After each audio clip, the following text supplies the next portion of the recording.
safe and well. Remember, foul language and discriminatory behavior result in major penalties.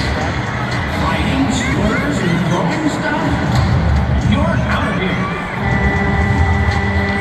Listen to the staff.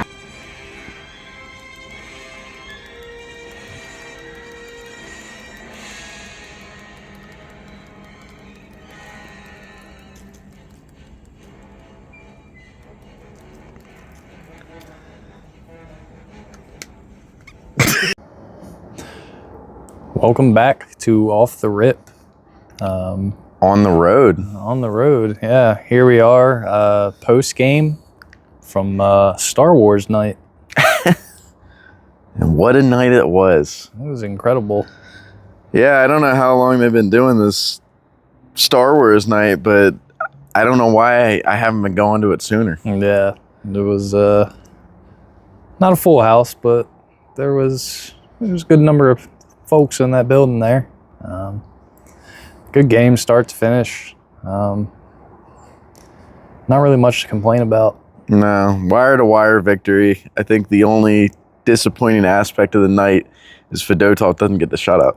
I was hoping for it so much. 4-0. That's, as far as I know, that's their first 4-0 lead of the season. I remember earlier, to the Sharks, that was their first 3-0 lead, which eventually they relinquished, and still got it in extra time there. But yeah, this was really a breath of fresh air and a sigh of relief after the home opener we went to, where they just couldn't get anything going. Yeah, and tonight was great. They got an early one. Yeah, I got an early one. Tice got on the board, a greasy goal. This game just had everything you want. You had that assist from Mish. That was just, I don't know, live. That was as cool live as it was to see it after. Yeah, I don't know about you, but I always like to check the highlights out after a game I've been to, and that was as cool on the replay as it was live. You don't see that play too often. I mean, you're going in alone like that. Usually you're not waiting for the other guy to catch up to you, but no, smart play. And knew he had the time, too. Yeah. Knew he had the time.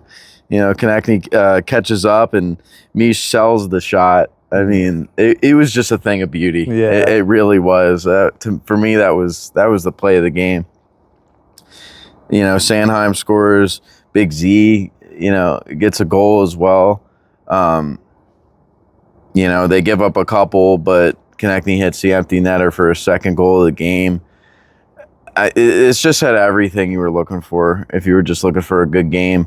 And, I think there were a lot of fans there that were probably there for Star Wars night. So if anything, maybe it's bridging a gap, a different gap there with people trying to get into hockey as well. Check out the Flyers. It's a Star Wars night. What a night, man. What a night. Like you said, not much to complain about. And want to get some feedback from you. Fedotov, third straight win. Did you see this coming the way the season started? Not at all. No, he's deserves it. I mean, yeah, it's good to see it. You don't want to see him struggle. Yeah, after his long road to get there. Right.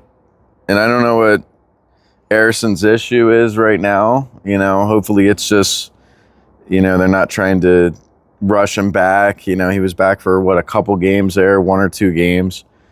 And he's back out now. Kolosov was backing him up. But this is a good problem to have, really, if you're the Flyers, because the way the season started, it was looking like Harrison was good. Even when they were struggling to start the season, Harrison was playing well, and Fedotov definitely was not. And what do you think? Is he just settling in? What do you think's the difference? I don't know. I mean, it looks like he's settled in fairly well. I mean, it took him a couple games, but the team in front of him playing with more confidence, I think. Didn't have a good game in Ottawa, but still managed to get a W. You would have thought they lost that game the way Torch sounded post game. He was not happy. I didn't didn't watch it, but kept up with the score. You know, So it wasn't, Carolina short, I'm not going to dissect it type shit, but it was, it was pretty short in that win against Ottawa. And I think in a long season, you're going to have games like that you have no business winning. And to me, I try to take the positive of that, and obviously that's a lot of their wins last year were kind of games like that. So hopefully they keep finding ways to get those kinds of wins. Should put them in a good spot. Yeah, and I think we're starting to finally see the team play a little bit like they did last year. Yeah.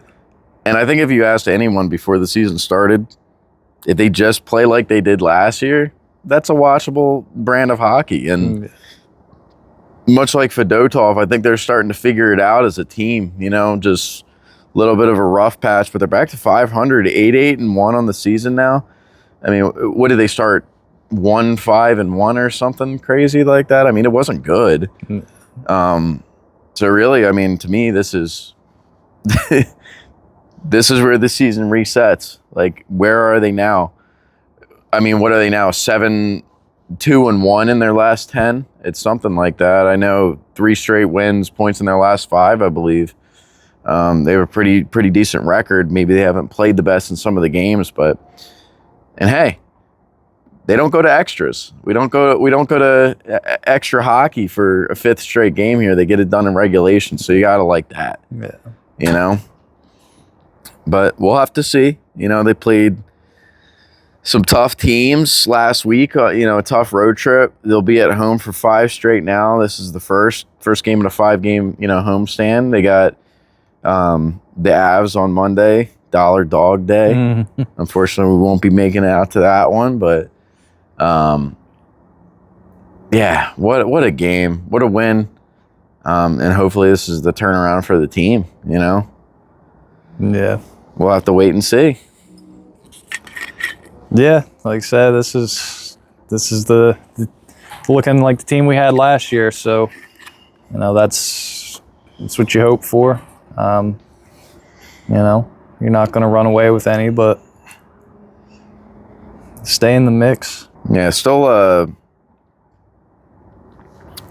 blows my mind that you have teams like the Capitals still doing what they're doing, at the top of the division. The Devils look like they're for real. It's going to be tough to get one of those top 3 spots, especially with the Rangers in there as well. So, nah, I mean, wild card's good enough. Yeah, absolutely. It's a possibility. I mean, you have teams. I mean, look at Boston. They lose again tonight. They don't look like they're going to be in the top 3. They look like a team that's probably going to be battling with the Flyers for a playoff spot. A bunch of teams kind of look Ottawa. A bunch of teams look like they're right in there. You would think maybe Buffalo would take that step and be one of those teams in the mix as well. But, a loss tonight, obviously, against the Flyers, and I don't know if they'll be there, but you have a lot of teams right around that 500 mark. Detroit, same thing. I was gonna say Detroit's another one that's not really performing too well at the moment. Penguins look like they've taken a serious step back. I mean, it's early. It's still definitely early in the season. You can turn it around. It always happens. Feels like there's at least one team a year that turns it around that had a really bad start, but it'll be tough. And you know what? I'm not even going to think about playoffs right now. I'm just going to be happy for tonight. I'm going to be happy the team's getting back to the way that we want to see them as fans play, and they gave us something to cheer about tonight. Isn't that all you can ask for the Star Wars game? Yeah. What a night. Made it that much better. Yeah. The music was good tonight. There was one song that was surprisingly missing. I think they did a remix of the Cantina Band. Not enough Cantina Band tonight. So really dropped the ball on that. If I had one, that's the only bad thing I could say about the night. That's a pretty good night. Yeah. Fedotov didn't get the shutout and they didn't play Cantina Band. If you leave any game saying that those are the 2 worst things I have, and that's a pretty good game. Yeah. We brought our friend Barry and his wife Celia to the game. It was Barry's first ever I believe, professional hockey game, definitely his first Flyers game. And I think it was Celia's first time at the, Wells Fargo, whatever rendition, first Flyers game in Philly. Apparently she had been to an Islanders game where they played the Flyers, but never in Philly. So that was kind of big. We had a little bit of a group this time. And of course, you bring someone for the first time, you hope the team does well and say, yeah, see, this is what you're missing. Mm-hmm. And boy, did they deliver. They did. They deliver. So it was good to have a group. We can end it today by talking about the injuries that we have. So still no Cam York. And what do they do when he comes back? You have Eric Johnson plays his 1,000th game tonight on Star Wars. Can you believe that? What are the odds? It's something I'm sure he'll tell his kids or grandkids. Yeah, I played my 1,000th NHL game on Star Wars night. What are the odds of that? But you have Eric Johnson, Zamula, he tallies. I mean, everyone looked a little better tonight. Maybe Zamula you would think would be one of the odd men out, but who do you take out of the lineup when York gets healthy? It's, like you said, it's a good problem to have, but yeah, I mean, you said York's still out, Drysdale's out. I mean, somebody's going to have to sit at some point. Yeah. So rotate them in, everybody's playing good. So say Zamula's playing a little better, looked tonight. Yeah, we'll see. And great night. For once, we don't have anything bad to say about the team. Flyers play the Avalanche on Dollar Dog Night on Monday. That's the next game. This has been the second installment of On the Road. We will see you next time on Off the Rip.